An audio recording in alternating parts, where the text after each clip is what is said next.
우리 2장 또 1장과 또 전반전의 말씀을 좀 보면서요, 우리 자존감을 회복하는 길이라는 제목으로 오늘 말씀을 나눠볼까 합니다.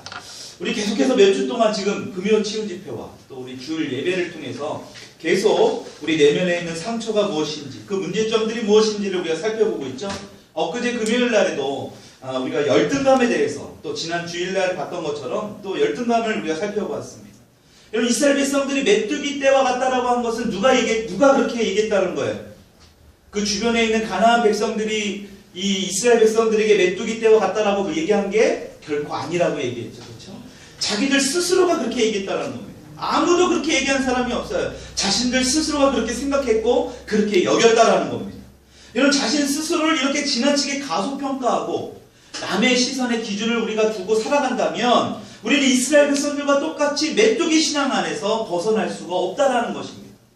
여러분, 그래서 오늘도 계속해서 우리의 내면을 좀 정확하게 들여다보고 변화될 수 있는 귀한 시간이 될 수 있기를 축원합니다. 여러분, 최근에 우리가 엄청난 스트레스를 받으면서 살아가고 있습니다. 그래서 지금 우리가 예전에 정신과라고 그랬죠. 지금은 뭐라 그러죠? 건강의학, 정신건강의학과 이렇게 얘기했어요. 예전에 그냥 정신과, 정신병원이었어요. 예전에 제가 여기 수원에 살 때만 하더라도 뭔가 잘못되고 이상한 짓 하면 저기 하얀 병원에 있는 용인에 가는 그 병원으로 보내버린다 그랬어요. 그냥 정신병원이에요. 그냥 말이 없었어요. 용인 정신병원이었습니다. 여러분, 근데 이제는 정신건강의학과라는 그런 명칭이 생길 정도로 우리가 살아가면서 이 마음에 대한 부분에 대해서 굉장히 많은 힘듦이 우리 삶에서 있다는 것을 보여주고 있습니다. 여러분, 스트레스로 인해서 우리가 굉장히 어떤 소외감, 불안감, 공포감, 어떤 외로움, 어떤 거절감, 이러한 여러 가지 복합적인 감정을 살아가고 있는 것이, 느끼며 살아가는 것이 현실입니다. 여러분, 이렇게 정서적으로 불안한 가운데 살아가는 가장 큰 원인이 무엇이냐? 오늘 우리가 이것을 낮은 자존감에서 보려고 합니다. 낮은 자존감. 다른 말로 말하면 우리 지난 시간에 살펴봤던 또 열등감이라고도 볼 수 있는 건데, 열등감이라는 것은 뭐였어요? 우리가 자기 자신을 무능하고 무가치한 존재로 여기는 것, 거기서 따른 어떤 감정이 바로 열등감입니다. 여러분, 이것은 바로 낮은 자존감 때문에 생겨나는 현상입니다.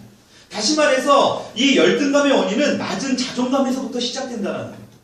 그러니까 자기 자신을 볼 때 하나님이 우리를 보실 때 그 시각과 그 눈으로 보는 게 아니라 다른 색안경으로 보는 거예요. 그러니까 낮은 자존감을 갖게 되고 열등감을 느끼게 될 수밖에 없다라는 것입니다. 여러분, 근데 우리 하나님은 우리를 어떻게 보세요? 색안경을 끼고 보시나요? 우리를 엄청난 어떤 기대치를 갖고 우리를 보시나요? 절대 그렇지 않습니다. 그냥 있는 그대로의 모습으로 오늘도 우리를 사랑하는 줄 믿으시기 바랍니다. 그냥 여러분들의 있는 그대로의 모습을 좋아하시는 거예요. 그냥 있는 그대로, 여러분들이 뭘 해서가 아니라, 제가 여러분들과 큐티를 하면서 재밌는 것을 보게 됩니다. 노력하겠다, 열심히 하겠다, 오늘 하루 그렇게 해보겠다. 여러분, 솔직하게, 저도 그런 멘트 하는데 솔직히 한번 생각해 보세요. 그렇게 되든가요? 그의 노력으로 되는 것 같으면 우리가 교회 나올 필요도 없습니다. 주님을 믿을 이유도 없어요. 우리 힘으로 안 되는 거예요. 그렇죠? 안 되니까 주일날 나와서 이렇게 예배드리고 부르짖고 기도하고 눈물을 흘리면서, 때로는 큐티 말씀 보면서, 여러분들이 정말, 저는 그 상상이 가요. 운전하면서, 때로는 그 직장의 현장에서, 또 늦게 올라오는 거 보면 얼마나 바쁘다가, 그 일에 쫓기다가 늦게 겨우겨우 말씀 보면서 늦게라도 올렸을까요? 찔리는 사람 많죠? 찔리라고 하는 말이에요. 어쨌든 여러분들이 정말 그 시간을 쪼개서 겨우겨우 말씀 보고 코멘트 올리는 그 말씀 보면서 저는 굉장히 위로를 받습니다. 사실 정말. 그 하나님의 말씀으로도 위로받지만 여러분들이 코멘트를 보면서도 말씀의 위로를 받아요. 중요한 거는 우리의 노력으로 하나님의 말씀을 다 지킬 수 없다는 게 현실이에요. 여러분, 그래서 우리는 하나님께 더 감사할 수 있는 건 그런 모습 가운데도 하나님이 우리를 사랑하고 계시다라는 거예요. 여러분, 이 사실을 반드시 믿어야 됩니다. 그래서 우리의 노력으로, 우리의 행위로 결코 하나님의 은혜를 우리가 얻을 수 없다는 걸 알아야 돼요.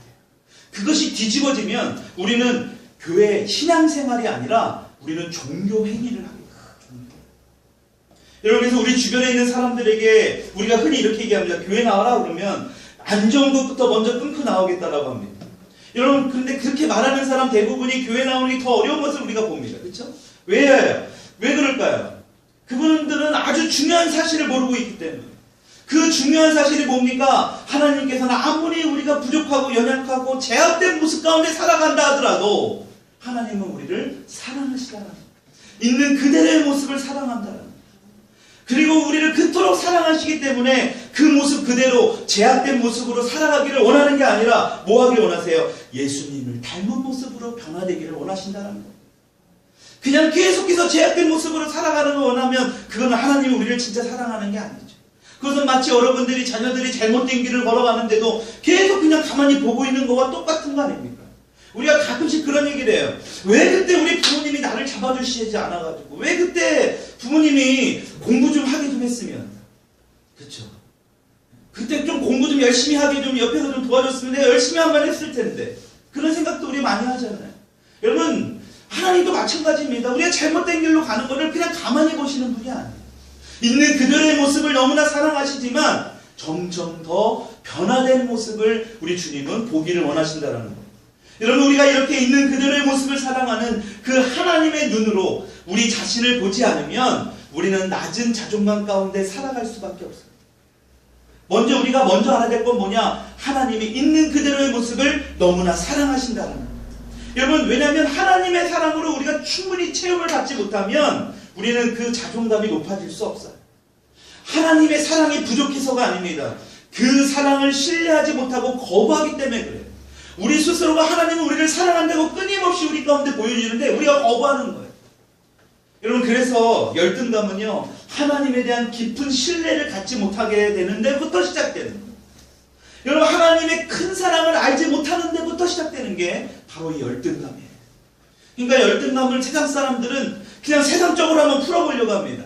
여러분, 잠시 잠깐은 풀려줄 수 있습니다. 사람들로 인해서, 어떤 명예로 인해서, 어떤 지위로 인해서, 어떤 재물로 인해서 잠시 잠깐은 거의 어떤 그 열등감에서 헤어날 수 있어요.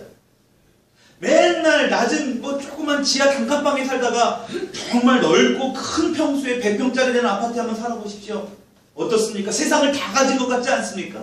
근데 그것이 불과 얼마 가지 못합니다.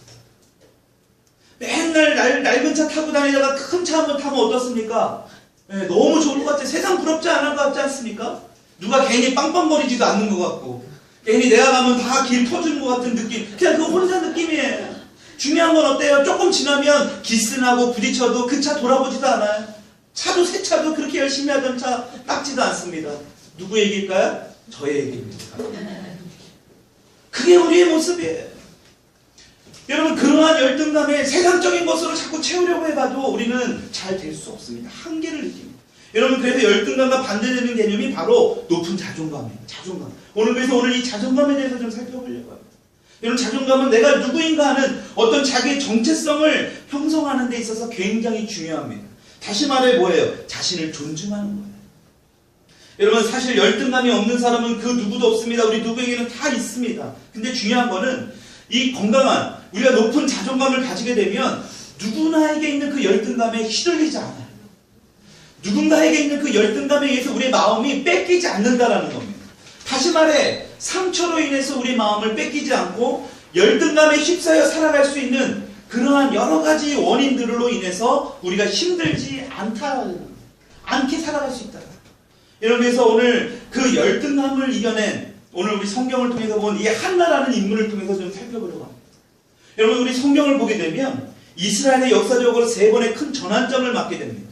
첫 번째 전환점을 어떤 전환점일까요? 구약 성경에 굉장히 큰 전환점이 나오는데, 첫 번째 창세기 12장을 보게 되면 누가 등장할까요? 아브라함이 등장합니다. 여러분, 너무나 잘 알고 있는 이 아브라함이 등장함을 통해서 뭐를 해요? 하나님과 언약을 맺어요. 여러분, 그래서 성경은 한마디로 얘기하면 언약의 책이에요. 언약. 약속의 책. 여러분, 언약은 너무나 중요합니다. 왜요? 하나님은 그 언약을 결코 어기시지 않는 분이에요. 반드시 지키시는 분이에요. 여러분, 그 언약을 아브라함과 언약을 맺음을 통해서 이스라엘 백성에게 중요한 인물이 되는 이 아브라함을 볼 수 있습니다. 두 번째 전환점은 뭡니까? 출애굽기 3장 이후에 나오는 모세를 통해서 이 이스라엘 백성이 애굽 땅에서 나와 하나님께서 예비하신 길로 가게 됩니다. 여러분, 그 가정에서 어떤 일이 일어납니까? 시내의 산에서, 시나이 반도에서 그 이르러 뭘 해요? 율법을 받게 되고 하나님의 백성으로 살아가게 되는 그런 장면이 나옵니다.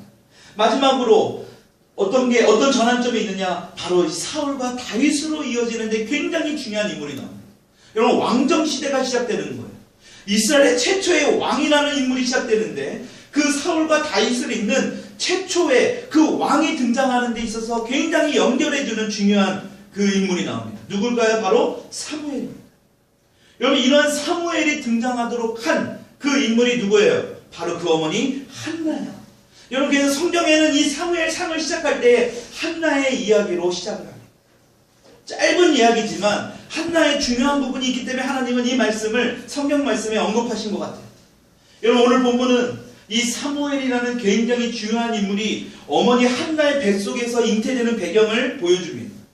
한나가 자식이 없어서 겪었던 심한 어떤 열등감과 그 낮은 자존감을 극복합니다. 그리고 하나님 앞에서 새로운 마음으로 새로운 찬양으로 나아가는 내용이 바로 오늘 읽은 그 1장과 2장의 말씀에 나오는 겁니다. 여러분, 구약시대 당시에 자녀가 없다라는 것, 지금이야 뭐 다 자녀 일부러라도 안 낳고 막 그러더라고요. 여러분, 그 당시에 구약시대에 자녀가 없다라는 건 굉장히 큰 차이가 있습니다. 그 당시에 자녀를 못 낳는 것은 하나님의 저주를 받은 사람이라는 뜻과 같았어요. 여러분, 그래서 굉장히 힘든 일이었습니다. 이렇게 한나가 자녀를 못 낳는 데 대한 열등감으로 인해 굉장히 큰 상처를 받은 그 한나의 모습을 우리가 볼 수 있습니다. 여러분, 그런데 하나님의 은혜로 사무엘을 얻게 된 후에 하나님께 감사와 찬양의 기도를 드리게 됩니다. 여러분, 하나님은 사람들에게 찾아오시는 분이고 우리에게 동행하시는 분이시지만 동시에 이끌어주시고 인도하시는 분이라는 것을 믿으시기 바랍니다. 여러분, 아이를 낳지 못하는 열등감으로 인해 마음의 고통이 심각한 상태에 이르렀을 때에 한나가 어떻게 합니까? 하나님이 계신 성소를 찾아갑니다. 여러분, 그때마다 한나는 어떻습니까? 간절히 매달렸습니다. 하나님 앞에 마음의 그 고통을 토해내며 울부짖었어요. 그게 바로 사무엘 1장을 보게 되면 한나가 자주 성소에 갔다라는 이야기가 굉장히 자주 나옵니다. 여러분, 그리고 그곳에서 하나님께 기도하고 하나님께 예배드렸다는 말씀이 자주 나옵니다. 여러분, 한나가 왜 성소에 자주 갔을까를 우리가 좀 생각해 봐야 돼요. 왜 하나님의 지성소가 있는 그 성소에 한나가 자주 갔을까? 여러분, 그 당시에는 성막이 있었어요? 없었어요? 아니, 뭐죠? 교회가 있었어요? 없었어요? 성전이 없었습니다. 그냥 성막이 있었던 거예요. 그냥 이동할 수 있는 그냥 그런 지성소가 있었던 겁니다. 여러분, 중요한 것은 이 한나가 왜 성소에 자주 갔냐면 어린 시절의 모습을 우리가 잘 생각해 봐야 돼요. 여러분, 우리가 어린 시절에 모든 아이들에게는 부모의 따뜻한 어떤 보살핌이 필요하다는 이야기를 너무나 많이 들었어요. 여러분, 그것이 정서적으로 굉장히 중요하다는 것 또한 압니다. 여러분, 그래서 이 어린 시절에 이 어머니의 역할은 이 어린 자녀들에게 있어서 굉장히 절대적인 거예요. 엄청난 영향력을 가져다 줘요. 이 아이가 어렸을 때부터 정서적인 안정이 되는 데 있어서 이 어머니 역할은 굉장히 중요해요. 여러분, 대부분의 아이들이 스트레스를 받을 만한 상황이 있잖아요. 그렇죠? 여러분, 아무리 아이를 잘 키운다 하더라도요, 그 아이의 원하는 만큼의 욕구를 다 채워줄 수 없습니다. 기저귀를 재 때에, 내가 애기가 배고플 때 재 때에 이것을 다 이렇게 해줄 수 있는 어머니는 그 누구도 없어요.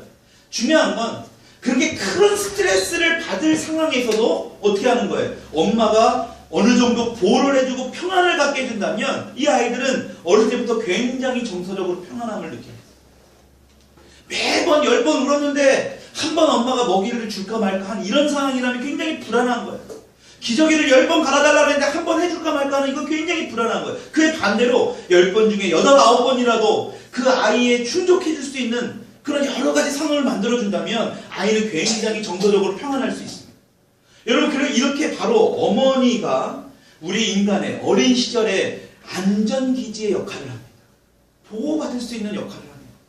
이렇게 좋은 어머니와 애착 관계가 형성된 그 어린아이의 눈에 엄마가 보이지 않더라도 어떻을까요? 이미 마음속에는요, 좋은 엄마라는 이미지가 형성되어 있어요. 엄마가 옆에 없어도 이는 잘 지낼 수 있습니다. 왜? 엄마가 금방 와서 나를 보호해 주실 거라는 걸 알기 때문에 그래요. 그러니까 우리가 엄마만 생각나도 힘이 나잖아요. 군대에서도 그냥 하는 게 아니에요. 어려운 상황이 있을 때 조교들이 시킵니다. 엄마 이름 부르면서 뛰어내리라고. 여러분, 그걸 그냥 하는 게 아닙니다. 이런 다 여러 가지 심리적인 상황들이 다 있는 거예요. 여러분, 한나에게도요, 바로 하나님이 이러한 엄마와도 같은 그런 분이라는 것을 여겼다라는 겁니다. 여러분, 그리고 눈에 보이지 않는 하나님이지만 어머니와 같은 그런 안전기지 역할을 해주었다는 것이 그 바로 하나님의 임재를 상징하는 바로 성소였다라는 사실입니다. 여러분, 한나에게는 뭔가 보호받을 필요가 있는 장소가 필요하잖아요. 자신을 위로할 그런 장소가 필요하지 않겠습니까? 여러분, 오늘 우리가 이렇게 교회에 모여서 예배드리고 평소에도 교회에 모여서 이렇게 기도하고 찬양하는 건 왜 그러냐라는 거예요. 여러분, 이곳에만 하나님이 계시기 때문입니까? 여러분, 절대 그렇지 않습니다. 하나님은 우리 어디에도 다 계시는 분이에요. 하지만 이 교회가 눈에 보이지 않는 그 하나님을 생각나게 하고 우리 마음 가운데 하나님을 떠오르게 해준다는 것에 이 부정하는 사람은 그 누구도 없을 거예요. 여러분, 교회를 보면서 하나님을 생각하지 않는 사람은 그 누구도 없을 거라는 겁니다. 여러분, 그래서 교회는 그리스도의 몸이에요. 비록 예수 그리스도가 우리 눈에 보이진 않지만 우리가 함께 모여 이렇게 다 같이 예배드릴 때에 예수님을 느낄 수 있다는 것입니다. 여러분, 한나도 마찬가지예요. 이러한 절박한 심령, 아이를 낳지 못하는 그런 심령 가운데 성소로 나갈 수밖에 없었던 이유입니다. 자신의 열등감으로 인해, 상처로 인해 너무 힘들었지만 마치 어머니와 같은 것, 그것이 바로 이 한나에게는 성소라고 믿었기 때문입니다. 여러분, 그래서 한나가 가지고 있었던 상처는 엄청난 것입니다. 사무엘상 1장 6절로 7절의 말씀 우리 한번 읽어볼까요? 우리 한 장을 넘기면 1장 6절에 7절 말씀입니다. 우리 같이 한번 읽어보세요. 시작. 여호와께서 그에게 인신하지 못하게 하심으로 그의 적수인 브닛나가 그를 심히 격분하게 하여 괴롭게 하더라. 매년 한나가 여호와의 집에 올라갈 때마다 남편이 그같이 하매 브닛나가 그를 격분시키므로 그가 울고 먹지 아니하니. 여러분, 사람은 누구나 자신의 약점을 가져 알고 있습니다. 근데 그 약점을 일부러 누군가가 공격하게 되면 더 깊은 상처를 받게 되고 더 깊은 열등감에 빠져들 수밖에 없습니다. 여러분, 그래서 우리가 교회 안에서도 조심해야 돼요. 우리 주변에 내 자신은 모르지만 다른 사람들의 약점을 우리는 알 수 있습니다. 근데 그 약점을 계속해서 우리가 공격하면, 일부러 그것을 공격하면요, 오히려 더 깊은 상처를 받게 됩니다. 여러분, 그 공격이 멀리 있는 사람도 아니고 가까이에 있는 그런 사람으로부터 공격이 오게 되면요, 한 번이 아니라 또 지속적으로 오게 되면 더 심한 상처와 열등감을 경험할 수밖에 없어요. 여러분, 게다가 자신을 공격하는 상대방이 자신이 그토록 갖기를 원했던 그것을 갖고 있는 사람이라면, 그렇죠? 그 공격은, 그 고통은 엄청나게 더 심해져. 내가 너무나 가난하고 내가 재물이 필요한데 돈이 많은 사람이 그걸 가지고 나를 끝까지 공격하는 거예요. 오늘 한나와 같이 내가 아기가 너무나 갖고 싶은데 아기를 가진 그 사람이 한나를 공격한다면 이 한나는 너무나 큰 고통 가운데 빠질 수밖에 없어요. 여러분, 바로 한나가 이런 상황에 처해 있는 겁니다. 한나를 공격하고 있는 이 브닛나라는 여자는 한나가 그토록 갖기를 원했던 자녀를 가진 자였어요. 그 사무엘상 2장에 나오는 한나의 기도를 보면요, 어떤 단어가 나오냐? 스올, 가난, 낮은 자, 이런 이야기가 굉장히 많이 나옵니다. 여러분, 이 한나의 상태를 알 수 있는 거예요. 너무나 절박한 상태. 얼마나 고통 가운데 있는지 막 지옥, 가난, 이런 단어를 막 사용합니다. 여러분, 그 고통을 오랫동안 마음에 품고 있었던 한나가 그 모든 것을 가지고 이제는 하나님 앞으로 나아오게 돼요. 그리고 지금 자기를 괴롭혔던 그 브닛나에 나가서 따진 게 아닙니다. 바로 하나님 앞에 나아가 쏟아놓습니다. 브닛나에게 가서 너 나한테 왜 이렇게 괴롭게 하냐, 너 나한테 왜 이렇게 상처를 주냐, 이런 얘기하지 않아요. 하나님 앞으로 나아가요. 여러분, 그러자 어떻게 됩니까? 한나의 이런 열등감은 하나님을 향한 감사와 찬양으로 바뀌게 됩니다. 그게 어떻게 바뀌어집니까? 2장 10절의 말씀입니다. 우리 마지막에 읽었는데 우리 같이 한번 읽읍시다. 시작. 여호와를 대적하는 자는 산산이 깨어질 것이라. 하늘에서 우레로 그들을 치시로다. 여호와께서 땅끝까지 심판을 내리시고 자기 왕에게 힘을 주시며 자기의 기름 부음을 받은 자의 뿔을 높이시로다. 여러분, 지금 한나의 간절한 기도를 듣고 있어요. 한나의 간절한 기도를 우리가 지금 읽은 겁니다. 근데 하나님이 응답하셨습니다. 그리고 한나는 현재와 미래에 대해서도 확실한 회복과 소망을 경험합니다. 한나는 지금 현재뿐만 아니라 미래에 대해서도 확신을 갖게 됩니다. 여러분, 그렇다면 한나가 이런 여러 가지 어려운 상황을 잘 극복하고 어떤 이 회복된 비결이 무엇인가? 첫 번째로, 낮은 자존감 속에서도 예배의 자리를 지켰다는 것입니다. 한나는 낮은 자존감 가운데도 하나님께 드리는 그 예배의 자리를 지켰다는 거예요. 여러분, 한나는요, 자녀가 없는 것으로 인한 열등감과 낮은 자존감 속에 살았다고 우리가 들었습니다. 여러분, 그런데도 이 한나는요, 예배의 자리를 굳게 지키고 하나님을 예배하는 일을 멈추지 않았다라는 것을 우리가 볼 수 있습니다. 그것을 우리가 어떻게 할 수 있느냐? 사무엘상 2장 1절로 2절의 말씀 한번 읽어보십시다. 우리 같이 한번 읽어볼까요? 시작. 한나가 기도하여 이르되 내 마음이 여호와로 말미암아 즐거하며 내 뿔이 여호와로 말미암아 높아졌으며 내 입이 내 원수들을 향하여 크게 열렸으니 이는 내가 주의 구원으로 말미암아 기뻐함이니이다. 여호와와 같이 거룩하신 이가 없으시니 이는 주밖에 다른 이가 없고 우리 하나님 같은 반석도 없으십니다. 아멘. 여러분, 낮은 자존감과 이 열등감 속에 있는 한나가요, 고통이 찾아올 때마다 하나님을 바라보며 하나님의 그 성수 앞에 나아갔다. 여러분, 그래서 그때마다 한나의 상처난 마음이 회복을 받았습니다. 여러분, 그래서 한나는요, 자신의 마음이 여호와를 말미암아 기쁘다라고 그랬어요. 자신의 뿔이 높아졌다라고 고백합니다. 여러분, 뿔이 높아졌다라는 건 뭘까요? 자신의 자존감이 회복되어졌다라는 거예요. 자존감이 높아졌다라는 것을 의미합니다. 여러분, 자존감이 회복되면 어떻습니까? 두려움이 사라지게 되는 거예요. 자신 가운데 있던 그 열등감이 사라지는 겁니다.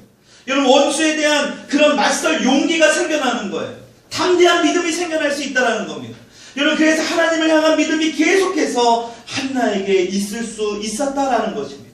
여러분, 두 번째로 한나가 어려움을 잘 이겨낼 수 있었던 것은 예배를 통해 하나님 앞에 열등감의 고통을 토해냈기 때문에, 하나님 앞에 그 열등감의 고통을 토해냈기 때문이라는 것입니다. 여러분, 2장 6절로 7절의 말씀 우리가 읽었지만 이 말씀을 보면 우리가 예배를 드릴 때 가장 중요한 게 무엇이냐라는 것을 우리가 살펴봐야 된다는 거예요. 여러분, 2장 6절에 7절의 말씀을 잘 우리가 읽었지만 한번 봐보세요. 어떤 말씀이, 우리 다시 한번 읽어볼까요? 시작. 여호와는 죽이기도 하시고 살리기도 하시며 스올에 내리기도 하시고 거기에서 올리기도 하시는도다. 여호와는 가난하게도 하시고 부하게도 하시며 낮추기도 하시고 높이기도 하시다. 여러분, 이 말씀을 보게 되면 우리가 예배할 때 정말 필요한 것들을 이야기합니다. 그게 바로 뭘까요? 바로 상한 심령이에요. 상한 마음입니다. 여러분, 다윗도요, 큰 죄를 저지르고 나서 하나님 앞에 회개하면서 하나님은 상한 마음을 찾으시고 고치신다라고 고백했어요. 상한 마음을 치유하시고 고치신다라고 얘기했다라는 거예요. 여러분, 마음이 상했을 때가 바로 예배를 드리기에 가장 적절한 기회가 됐다라는 것을 우리가 알아야 된다는 겁니다. 여러분, 물론 마음이 상하면 어떻습니까? 정반대대로 잘못된 길로 나가는 사람이 많습니다. 오히려 믿음의 길에서 멀리 가기도 합니다. 여러분, 그러나 상한 마음은 간절한 예배로 나아가도록 도와준다는 것입니다. 여러분, 그러니까요, 여러분, 예배를 드릴 수 없을 정도의 마음이 들 때가 있죠. 교회가 오고 싶지 않을 정도의 그 깊은 상처와 상한 마음이 있을 때가 우리는 있어요. 누구나 경험해 봅니다. 심지어는 주일날 오전에도 그런 마음이 있을 때가 있어요. 수요일날, 금요일날 주님 앞에 나올 때에, 아침에 큐티를 읽을 때에 그 큐티 말씀조차도 보고 싶지 않은 상한 마음이 있을 때가 있다라는 거예요. 있잖아요. 여러분, 그때가 바로 하나님께 예배드리고 기도할 때라는 사실을 믿으시기 바랍니다.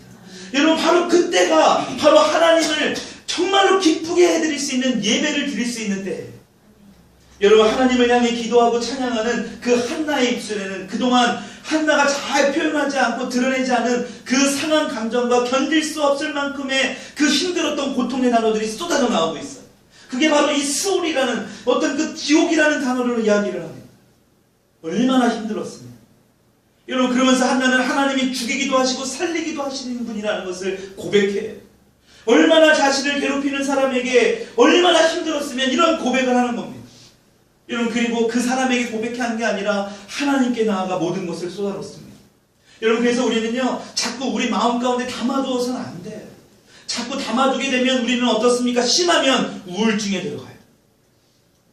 사람들을 만나려고 하지 않습니다. 요새 우울증은 이전에는 우리 갱년기 있는 그 여성분들에게 많이 오는 그런 우울증 성향들이 많이 나오는데 요새는 어떻습니까? 남자들에게도 굉장히 많이 나옵니다. 우리 남자 성도님들 조심하셔야 됩니다. 저와 여러분들 가운데 우울증이 올 수도 있습니다. 말도 하기 싫고, 아내하고 이야기도 하고 싫고, 자녀와 함께 있는 것도 싫고, 뭔가 혼자 있는 것을 자꾸 좋아하고, 이런 우울증 성향들이 우리 남성들에게 자꾸 보여진다고 그래요. 저는 이런 것들이 자꾸 우리 사회적으로 변화되는 어떤 시기적인 그런 성향들이라고 보여집니다. 옛날에는 우리 남자들이 너무나 많은 노동과 힘든 일을 했는데 요새는요 거의 그런 일들을 안 하잖아요. 우리 집사님들을 또 우리 성도님은 이런 몸으로 하는 일들을 해서 우울증 걸리는 일은 거의 없을 거예요. 근데 저같이 가만히 앉고만 있고 이렇게 막 앉아서 일하는 걸 좋아하는 사람들은요 우울성에 걸릴 확률이 굉장히 높다고 합니다.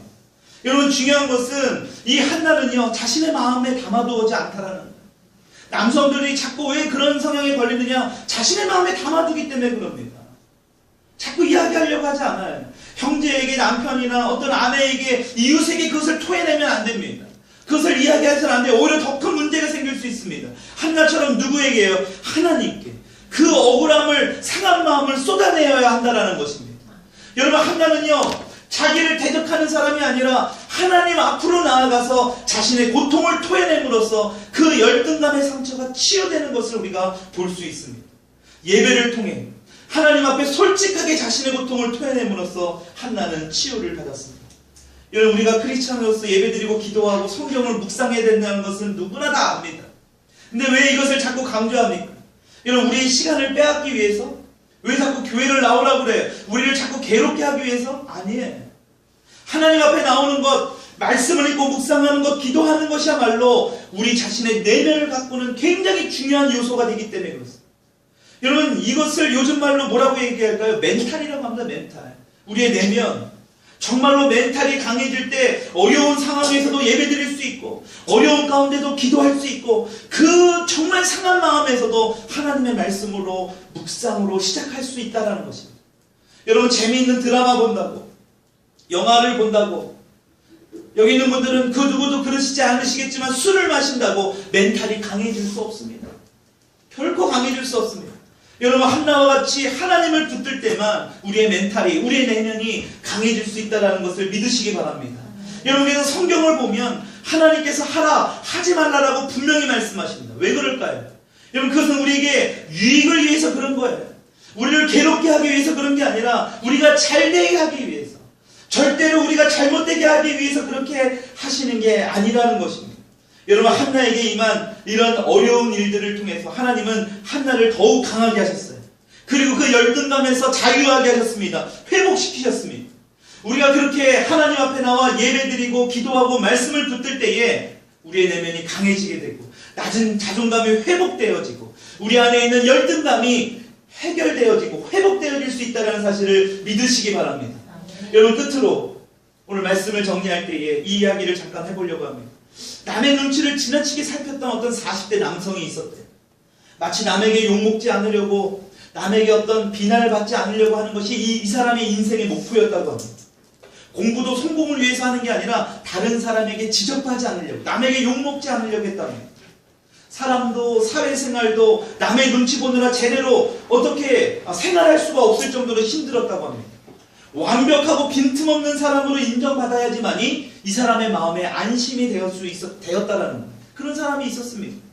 여러분 그래서 사실 어느 한순간도 이 사람은 마음 편할 날이 없었대요. 인생의 즐거움도 없었고 오히려 피곤함만 쌓였습니다. 그의 내면에 그의 진짜 내 마음속에는 늘 이런 소리가 들렸답니다. 아유 못난 놈. 넌 항상 왜 이런 식이야 맨날. 넌 그러니까 안 돼. 여러분 사람들이 진짜 너의 모습을 보면 엄청나게 실망할 거야. 막 이런 생각들이 이러한 사람 이 40대 남성을 굉장히 힘들게 했다라는 거예요. 여러분 그래서 그는 자신이 굉장히 완벽한 인물로 보이기 위해서 열심히 어떤 위선과 포장으로 가면으로 나아갈 수밖에 없었다라는 거예요. 여러분 그러던 그가 너무나 힘들어서 정신과 의사를 찾아갔대요. 정신치료를 받았습니다. 매주 만나서 그 의사를 만나면서 자신의 마음을 솔직하게 털어놓기 시작합니다. 다행히도 그 의사가 굉장히 친절했고 그를 있는 그대로를 받아주기 시작했다고 합니다.